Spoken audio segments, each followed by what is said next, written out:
Hey, Margie here. Are you ready to learn about some healing habits? Habits you can put into your life that can really make a big difference in your health and overall well being? Well, if so, you are in the right place because our special guest today is Dr. Rob Downey. And Dr. Rob is a functional medicine physician with training in family medicine. He works at Seaworthy Functional Medicine Clinic in Alaska and has been practicing functional medicine since 2006. He is the co host of the Healing Habits Summit that's coming up. And in today's interview, we discuss healing habits and steps we can all take that will really make a profound difference in not only our health, but our happiness as well. So today's talk is really full of great information. So stay tuned. Welcome, Dr. Rob. I'm really excited to have you on the podcast.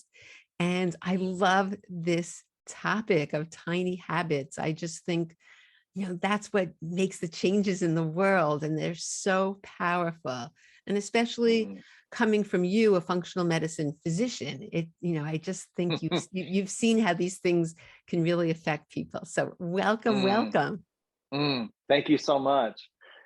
Well, credit where it's due. I have a great collaborator, Heather Artema, who's a wonderful coach. And when she and I were talking about projects that we were working on 6 or 9 months ago, she was invoking this idea that habits are not intuitive, how they really work. And she talked about how, as a coach, that New Year's resolutions mean nothing, etc. And we were talking about all of these authors who've addressed this: BJ Fogg, Tiny Habits, Atomic Habits. And so it's been a blast getting to address this because it matters in my practice. And it's been a blast getting to interview thought leaders. So I feel like I've had a front row seat to the event. I kind of feel like the luckiest guy in the room because I got to talk to half the people from the summit and learn from them. Yeah, I know. Summits are just so wonderful when you can choose who you want on and really just gather all this amazing information. It becomes so enriching for everybody listening, but also for you, the host. It's just so wonderful. So that's so exciting. Well, one of your gifts that I absolutely love is an e-guide that you have. And you want to tell a little bit about that e-guide? Yeah. I don't know what your experience was, but I found that one of the coolest parts of this process was that it then asked of me to find my voice as an aspiring thought leader and a writer. And so I was challenged to ask myself, what is my voice? What do I believe in 16 years of functional medicine as a physician matters most? And so I summarized it in this ebook, and I started with Joseph Campbell's hero's journey, the idea that all the folks I see on a healing path are in that domain of things where they're on an adventure and amazing things happen. And I also talked about peace and pushing the dose. People need to make it theirs. And so that's what happened in putting together the e-guide. Is I just thought about what I'd witnessed in 16 years that I believed in the very most. And I always ask myself, like, if today were the last day on earth that I could comment, what would I want people to know? That's what I put into the ebook. Well, I just love the e-guide. It's so wonderful. So let's just delve into each of these because I think you have Yeah. really, I love what you put into it. And I think it's something that everybody listening can take away and really make a difference in their life, even just from, listening to the concept, I think. So let's just start with the first thing. This is your adventure. I love that. So this one is so fun to me because of my own adventure. So Why don't you share that? You want to share that a little bit with us too? Yeah. Well, when I first got certified in I started doing functional medicine. I took the class and I had a mentor. This was 16 years ago. Most of us have done an elimination diet. And so when I undertook the first elimination diet, I did not coordinate with my mother-in-law or my wife or my kids. And I didn't have the pantry ready or the recipes. So I just dropped it like a bomb on the household. And so everyone around the table was scowling with empty, cramped stomachs and like a quarter of a portion of food on every plate of, I think, like quinoa and steamed spinach or something. I mean, it was right out of a movie, right, Margie? It was just like, what did you do to us?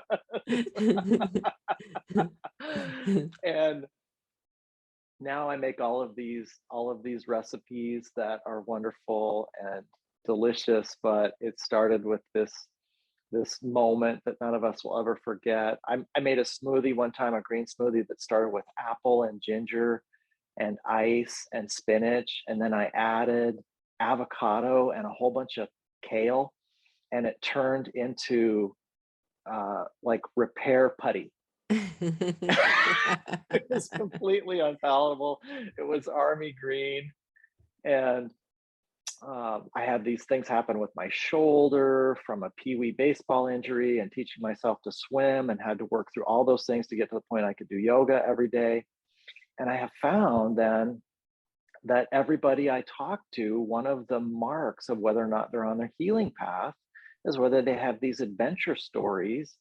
And the most exciting thing of all has been that Joseph Campbell, who wrote The Hero's Journey, which has influenced Hollywood screenwriting and storytelling, he has identified that every human culture has this domain we enter when we follow the call to adventure. Then amazing things happen that are our true most important things that we need to learn.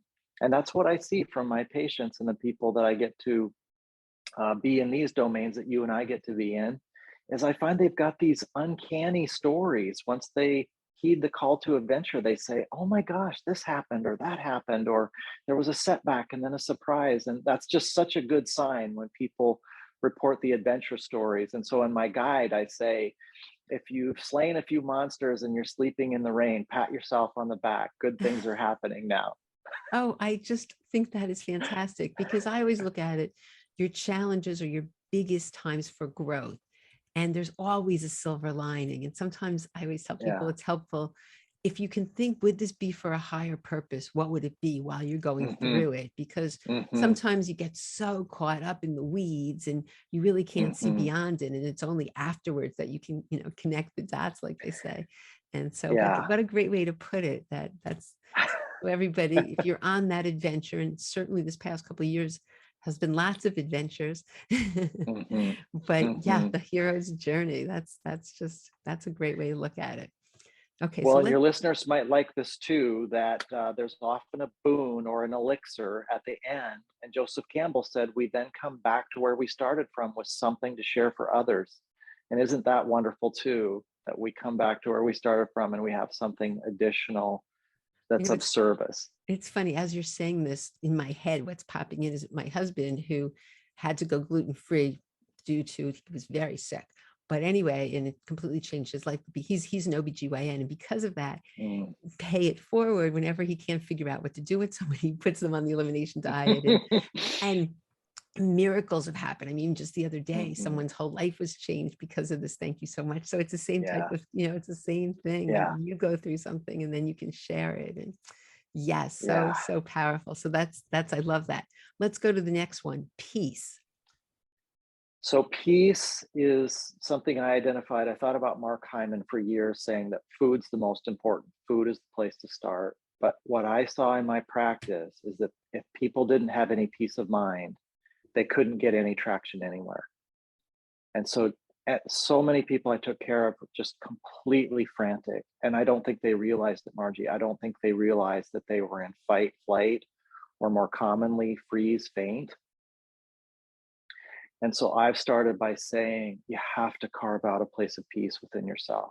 One breath worth of peace, one walk around the block worth of peace, one moment of smiling and laughing and watching a comedy when you feel overwhelmed. Just and then expanding and enlarging that place of peace. And I learned during the summit from Keisha Ewers and others that we have to feel safe to be at peace. And isn't that critically important? So if Yeah. some woman's in an unsafe setting, then she's got to get to the shelter to start her healing journey. And if somebody's boss is abusive, they maybe have to take a stand.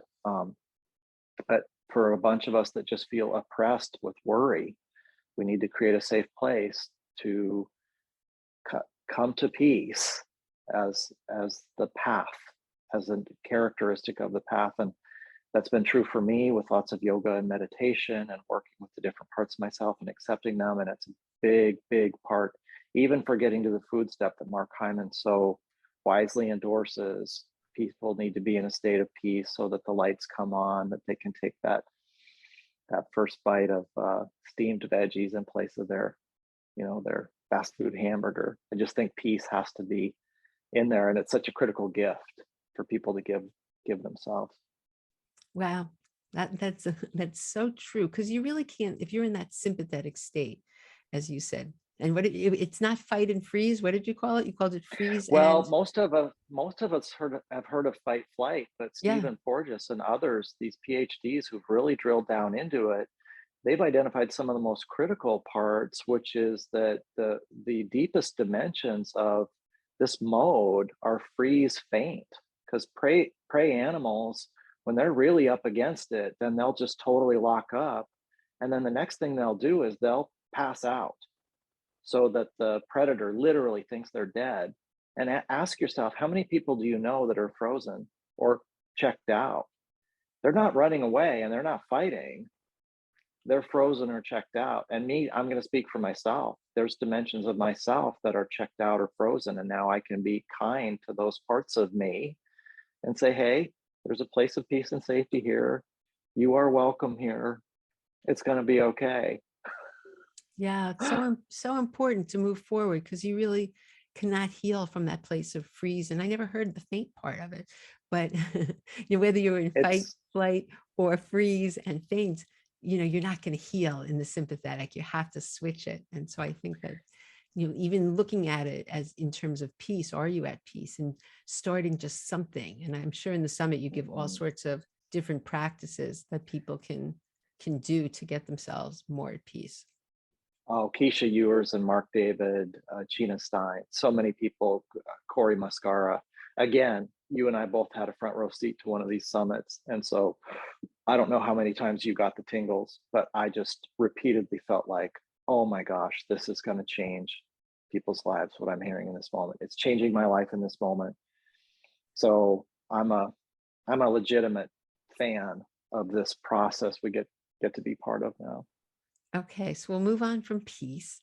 And then the body knows. I'm such a believer because what I think, here I am a physical therapist, and what I see is talk about being checked out. People don't even know Mhm, they don't even know their body mhm, exists. So mhm, talk about the body mm, knows. mm.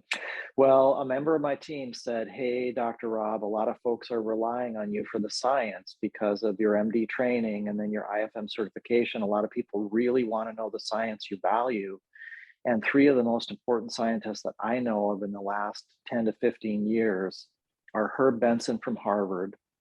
He showed that if you compare meditators to non-meditators, we can actually look at their genetic expression and the healing and resilience genes that are turned on in the lifetime meditators, and those same genes that aren't turned on yet in the non-meditators. And in 3 months, you can teach people meditation and lifestyle. They can cover half the ground from the non-meditators to the lifetime meditators in 3 months. And this is genetic expression data out of Harvard 2009.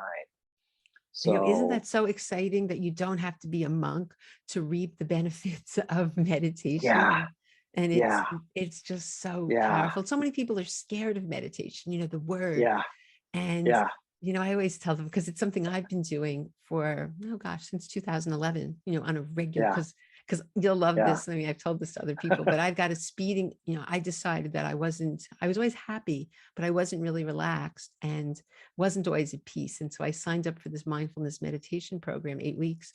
And the first class, we didn't do much. The second class, I got a speeding ticket on the way to meditation. And then Right. can you imagine how crazy? But sometimes, like you said, it's a journey. It was the best thing that Yeah. ever happened because it knocked me in the head. You are so not practicing what you preach. And I took this I took this class as though it was the Holy Grail. I did every single thing they said. And Yeah. since that time, it's a part of, and I'm completely different because of it. It's just, I Yeah. can't even, but there's so many other Mm, ways, and just don't let the words scare you. So continue. Yes, about the body. It's amazing that the science proves it. It's not like we're just saying, mm, oh, do this, but there's such mhm. great research on this.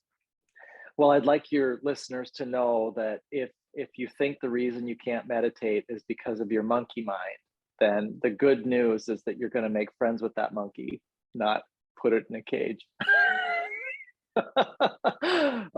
The two others that I cite in the ebook are Dale Bredesen, who has shown that of these 36 factors that lead to dementia, any of us to not get dementia only need to deal with a subset of those 36 factors. And as long as we address enough of the 36, the body takes care of all of the rest and keeps growing the business of the brain until the end of our lives. So think about that for a minute. We don't have to do all 36 things. Our body does it for us. Our brain does it for us. We just need to provide enough resources, remove enough obstacles. We don't get dementia. I just think that's so beautiful. Oh, that's amazing. And I think it's just so empowering to know that anything we change, anything we improve, is going to have such a big impact. I love Yeah, that. Okay, so yeah. continue with the body. That's so great. So the third person I cited is a hero of mine, Heidi Hanna. I got to interview her for the Seaworthy podcast, and the line that stayed with me is, "We're wired for safety," and it goes back to where we started today. So the science is that we get into that safe place, including practices where we envision safety. Here's one of the wildest things of all. Our genetics are meant to be operating in a safe environment. And so let's think about, well, how safe are we really objectively? But one of the things we need to do is go ahead and envision safety. So practices that start within the body to put the body at ease and envision safety. This can sound a little odd, maybe, but our minds and our immune system and our adrenals and our cortisol levels don't actually even care if it's real. So let's say we're about to, go out and cross a busy street. Well, we can either turn on our adrenals and suppress our immune system or not, based on our state of mind, not the busy street. And so the fact that we're wired for safety based on our perceived conditions gives us so much power within our locus of control. And so people knowing that we're in charge of this, is the importance just can't be overstated. Wow. Yeah, it's true. People don't realize that it doesn't have to be real. You know, I Am I right? I think of two people in a car. One is ready to kill themselves, pull their, in traffic, pull their hair out because they're, whatever it is, it's affected them. Where the other person is just, their state of mind is that, okay. So one is Yeah. having no negative effects on their body, and one is, causing devastating problems. And I want your listeners to know that when I say it, I'm trying to acknowledge that we live in a world full of resources and threats. We all are going to shed this mortal coil at some point, and we could live till 99 and be happy, healthy every day, and everyone we love does great, or there could be surprises, setbacks, lose a limb, who knows. I just think that's radical acceptance of what is. And so the idea is that we can relate to that in a peaceful, objective fashion, or we can get all stirred up about it. But at the end of the day, we're pretty much dealing with the same reality. So we might as well be peaceful. And you taught me, might as well be happy. Oh, yes. I had the most fun time. Heather and I on the summit. For those listening, I was one of the speakers. We had such a great talk. I love Heather, and she is the best energy. Yeah, And so when the yeah. two of us are together, it's just wonderful. So it was so much. It was just so much fun. All right, let's move on now to push the dose. Explain what that means to everybody. Well, this one I learned about, again, all these are all precious lessons that I've learned from leaders or people I care about or people I trust, and then I get to share them with people I care about. So I think you and I stand on the shoulders of giants to some degree. some degree. So somebody I really care about and trust, they were very, very stressed about 5 or 6 years ago. And they just mentioned to me in passing, they said, you know what? I tallied the amount of yoga and meditation I'm doing every day to deal with the stress, 3.5 hours. And this person was just incredibly even keeled and buoyant and positive and kind in the midst of mind-blowing stress. And I thought, aha, here's what's happening. In the United States, we think, well, if I did my 20 minutes of headspace 5 days a week, I'm done, because that's 20 minutes more than everybody else in America. But if we lived in Tibet and we were going on retreat for 3 years, we'd be meditating all day, every day for 3 years. So there's this issue of what's the dose? And in the United States, it doesn't necessarily occur to us to do mindfulness and yoga and have an Oura ring to measure our heart rate variability and sleep, and do a Plum Creek Village retreat, and be taking some deep breaths anytime we enter a stressful meeting. And as long as these are joyful practices that feel like our friends, they feel like our comfiest shoes, our favorite jacket, our best friends, why not push the dose? Because sometimes what we don't realize in the United States is that the whole culture is so skewed towards sort of a deprivation, least common denominator approach. Sometimes we really need to go big on these practices we love to get a big enough dose to deal with whatever we're tackling. What a great point, because sometimes people will say, look, this isn't working. I've done my breathing. I do it 3 times a day and I'm still, so it just may not be enough, or I Mhm, guess the other thing though, for people listening, is overwhelm is our enemy. So mhm. what's your suggestion so that people aren't overwhelmed with these amazing practices? Well, that's kind of, to me, a perfect segue into make it yours, because if this is an assignment, if you just become your own authority figure, or this just becomes another you should, none of us wants to be should on, right? And so if this becomes, you should push the dose, you should meditate and you do yoga, you should get an Oura ring, well, most of us are going to quickly, we'll do it for 3 days, and then we're going to reject the authority figure, whether it's our internal authority figure or not. More importantly, and this goes all the way back to the genesis of the summit, what I said when we were developing the summit is this is the how of functional medicine, because the what is out there. Everybody knows about probiotics. Everybody knows that Navy SEALs do mindfulness now, but these are just becoming assignments to people. It's the next thing they're not doing or they can't get to, or when they do, they're on the treadmill for a week and then they hate it. And again, what I found is I to this day love the work of Mark Hyman and who he is and what he says and what he does. He's one of the most influential people in my life. And back when he started influencing me 16 years ago, I thought, when I'm there, whatever there is for me, I'm going to be like Mark Hyman.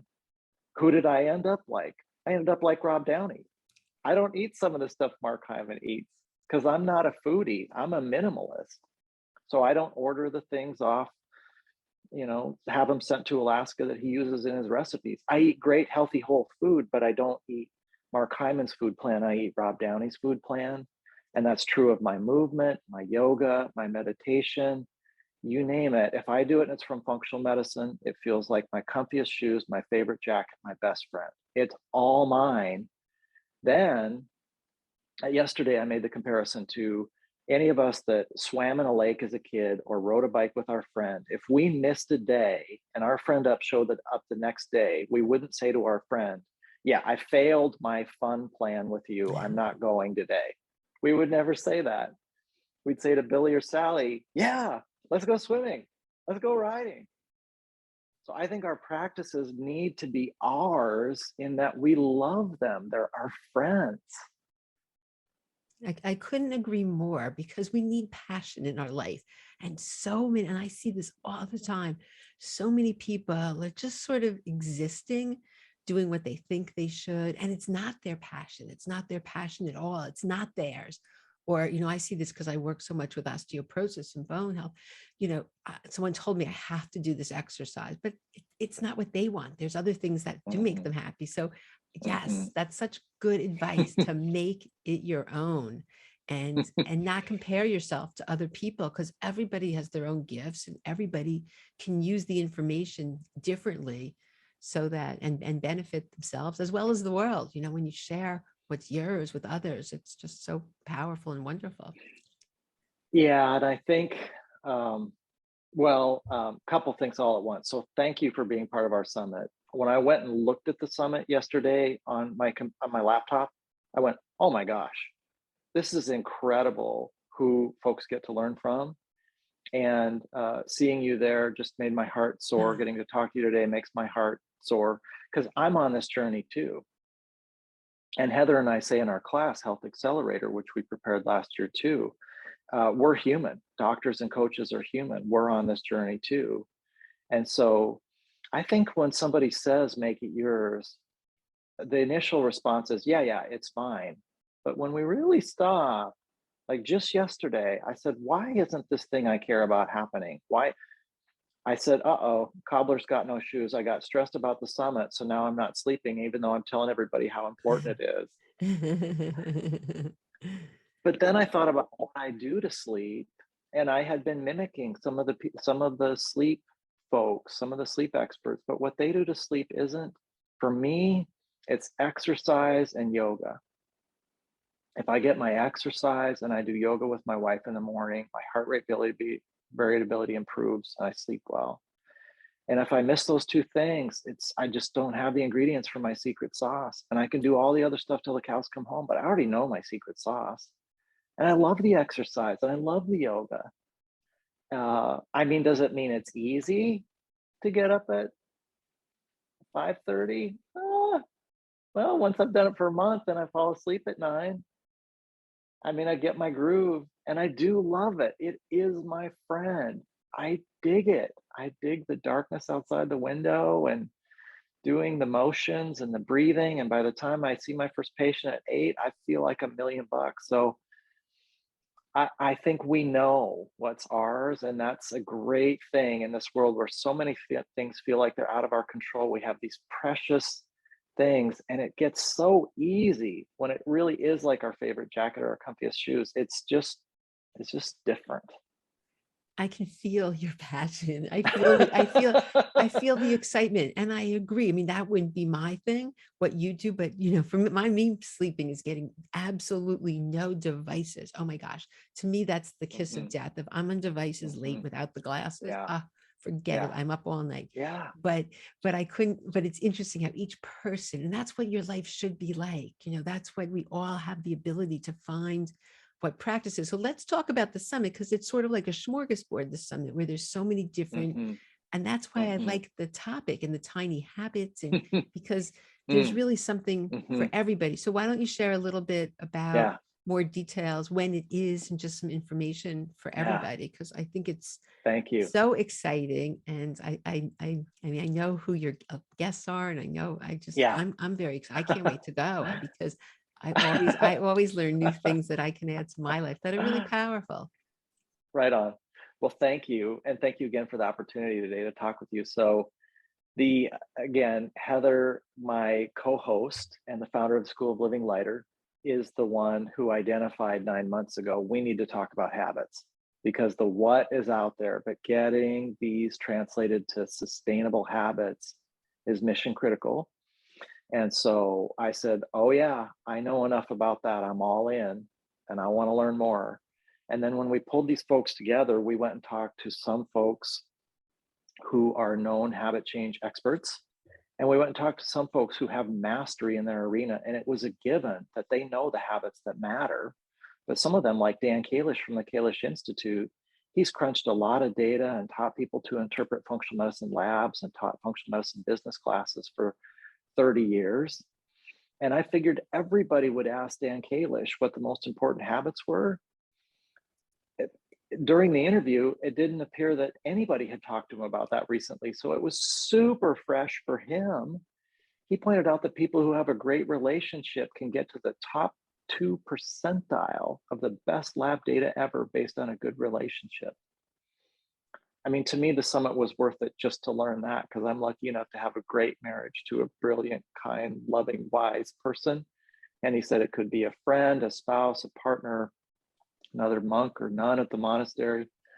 So on and on and on, incredible surprises during the summit. And the thing I would say is that half of what emerged at the summit was intuitive, expert content we would expect, and half was really surprising. Dr. Keisha, you are saying, we need to be safe to make progress. We need to feel safe. And then the themes that came up over and over again, I flagged it during the summit. I said, hey, summit attendees, did you hear this?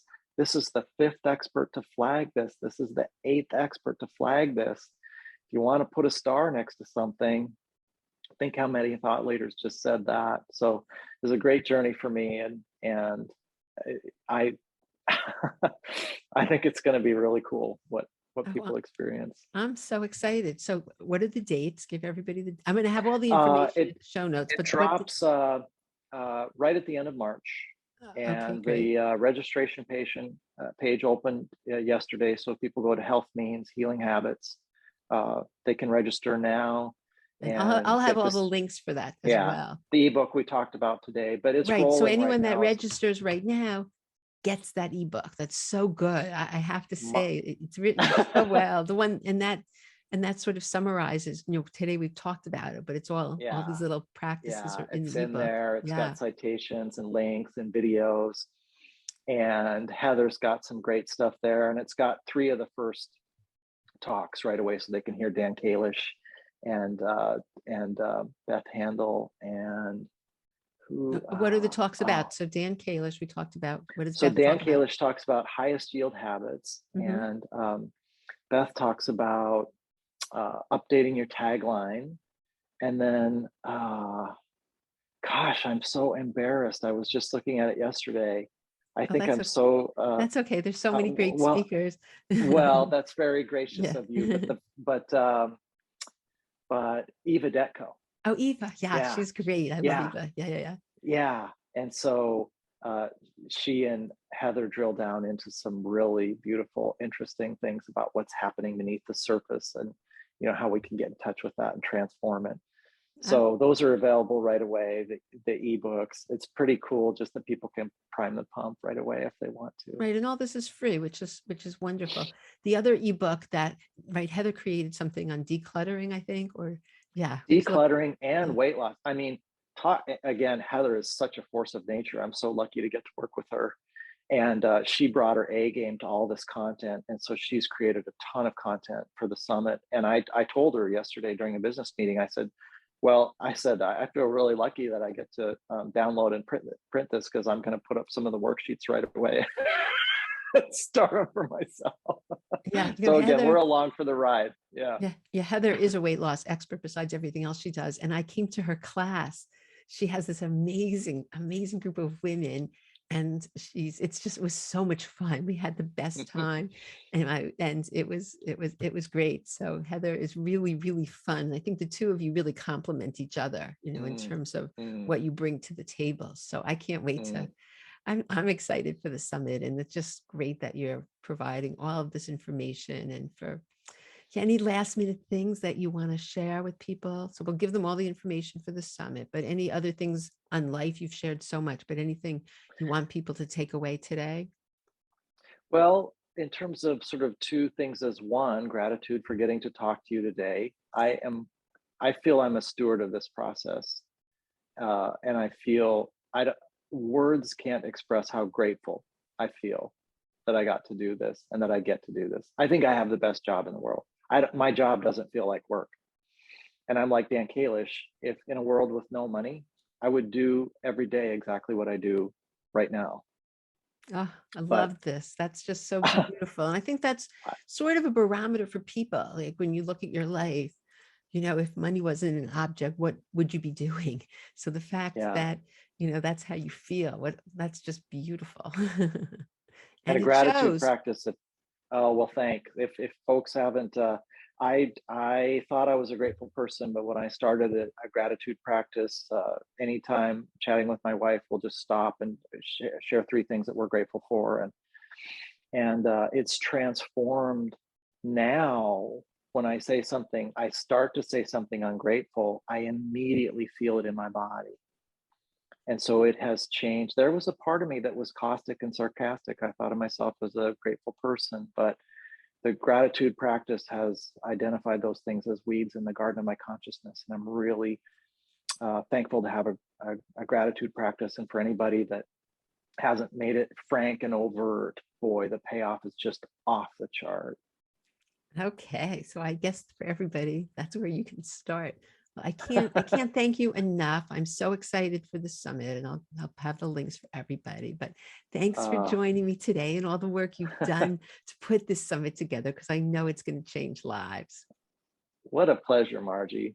Thanks again for the opportunity. Have a great rest of your day. Yes, you too. We'll be in touch. Thank you.